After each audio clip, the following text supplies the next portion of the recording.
গোপালগঞ্জে সেনাবাহিনীকে মারধর করা নিয়ে এক যুবককে আটকে বেগম মারধর করলো সেনাবাহিনী। তো দেখেন কিভাবে মারতেছে।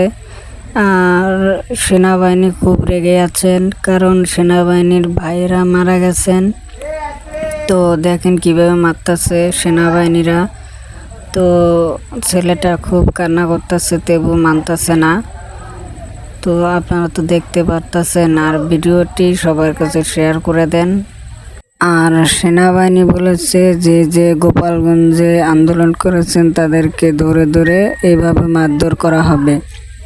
আর আমরা ঘরে বসে থাকবো না, যারা আন্দোলন করবে তাদেরকে আমরা ছাড়বো না। তো এই ছিল আজকের ভিডিওটি ভালো লাগলে সবাই লাইক করবেন, আর এইরকম ভিডিও পেতে চাইলে চ্যানেলটি সাবস্ক্রাইব করে রাখবেন।